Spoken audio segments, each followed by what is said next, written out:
আসসালামু আলাইকুম আরহামাতুল্লাহি ওয়াবারাকাতুহ। আলহামদুলিল্লাহ। সম্মানিত দিনী ভাই ও বোনেরা, আজকের এই গুরুত্বপূর্ণ ভিডিওটি যে যেখান থেকে দেখছেন এবং শুনছেন সবাইকেই আন্তরিক মোবারকবাদ। আজ আমি আপনাদেরকে শেখাতে চাই বিসমিল্লাহির রহমানির রহিম 7 বার পাঠ করে 1 গ্লাস পানিতে ফু দিলে কি হয়। আবারও বলছি, আজকের আলোচনার বিষয়বস্তু হচ্ছে বিসমিল্লাহির রহমানির রহিম। 1 গ্লাস পানির উপরে 7 বার পাঠ করে ফু দিলে কি হয়। বিস্তারিত জানার জন্য আর এই দামি আমলটা শিখে রাখার জন্য সম্পূর্ণ ভিডিওটি দেখার অনুরোধ থাকবে। আর প্রতিদিন ইসলামিক নতুন নতুন ভিডিও সবার আগে দেখতে আপনার পর্যন্ত পৌঁছাতে আমাদের এই ছোট্ট চ্যানেলটি সাবস্ক্রাইব করার অনুরোধ থাকবে। সম্মানিত দিনী ভাই ও বোনেরা, এই আমলটা কখন কিভাবে করবেন পরামর্শ থাকবে ফজরের নামাজের পরে করে নেওয়ার জন্য।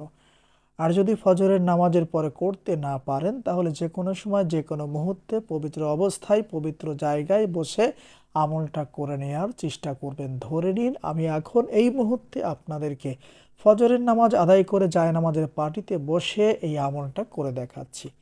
সর্বপ্রথম আমাদের কাজ হচ্ছে 3 বার ইস্তিগফার পাঠ করতে হবে, যেমন আস্তাগফিরুল্লাহ রাব্বি মিন কুল্লি যামবি ওয়া আতুবু ইলাইহি। আস্তাগফিরুল্লাহ রাব্বি মিন কুল্লি যামবি ওয়া আতুবু ইলাইহি। আস্তাগফিরুল্লাহ রাব্বি মিন কুল্লি যামবি ওয়া আতুবু ইলাইহি। এরপরে আমাদেরকে কষ্ট করে দুরুদে ইব্রাহিম পড়তে হবে 3 বার, যেমন আল্লাহুম্মা সাল্লি আলা মুহাম্মাদ ওয়া আলা আলি মুহাম্মাদ কামা সাল্লাইতা আলা ইব্রাহিম ওয়া আলা আলি ইব্রাহিম ইন্নাকা হামিদুম মাজিদ। আল্লাহুম্মা বারিক আলা মুহাম্মাদ ওয়া আলা আলি মুহাম্মাদ কামা বারাকতা আলা ইব্রাহিম ওয়া আলা আলি ইব্রাহিম ইন্নাকা হামিদুম মাজিদ। সম্মানিত দিনী ভাই ও বোনেরা, এখানে একটা বিষয় লক্ষণীয় আছে। 3 বার ইস্তিগফার দুরূদ শরীফ পাঠ করে পানির গিলাসে কোনো ফু দেওয়ার প্রয়োজন হবে না। আর হ্যাঁ, অবশ্যই কিন্তু পানির গিলাসে 1 গ্লাস পানি নিয়ে তারপরে আমলটা করবেন। আবার আমার মতো করে খালি গিলাস নিয়ে আমলটা করবেন না। সম্মানিত দিনী ভাই ও বোনেরা, এরপরে আমাদেরকে সেই কাঙ্ক্ষিত বিসমিল্লাহির রহমানির রহিম পড়তে হবে, যেমন বিসমিল্লাহির রহমানির রহিম। বিসমিল্লাহির রহমানির রহিম। বিসমিল্লাহির রহমানির রহিম। এই নিয়মে বিসমিল্লাহির রহমানির রহিম সম্পূর্ণ 7 বার পড়বেন। আর 1 গ্লাস পানিতে 7টি ফু অথবা দম করবেন। সম্মানিত দিনী ভাই ও বোনেরা, আর এরপরে কষ্ট করে 1 বার দুরুদে ইব্রাহিম পাঠ করবেন আর পানির গিলাসের উপরে 2টি ফু অথবা দম করবেন, যেমন সাল্লাল্লাহু আলাইহি ওয়াসাল্লাম।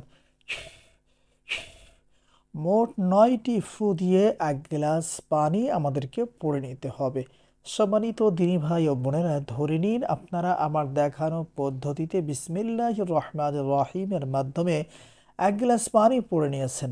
এখন এই পানিটা কি করবেন, অথবা বিসমিল্লাহির রহমানির রহিম 7 বার পাঠ করে 1 গ্লাস পানিতে ফু দিলে কি হয়। সম্মানিত দিনী ভাই ও বোনেরা, এই আমলটা আপনারা তখন করবেন যদি কখনো কোনো ব্যক্তির পেট ব্যথা করে থাকে অথবা পেটে ব্যথা হয়ে থাকে, তাহলে আপনারা কষ্ট করে যে কোনো সময় যে কোনো মুহূর্তে এই আমলটা করবেন আর 1 গ্লাস পানি সেই রোগীকে পান করা দিবেন। আশা করি ইনশাআল্লাহ আল্লাহ সুবহানাহু ওয়া তাআলা চাইলে বিসমিল্লাহর বরকতে ওই ব্যক্তিকে পেট ব্যথা থেকে মুক্তি দান করবেন ইনশাআল্লাহ। আসসালামু আলাইকুম ওয়া রাহমাতুল্লাহ।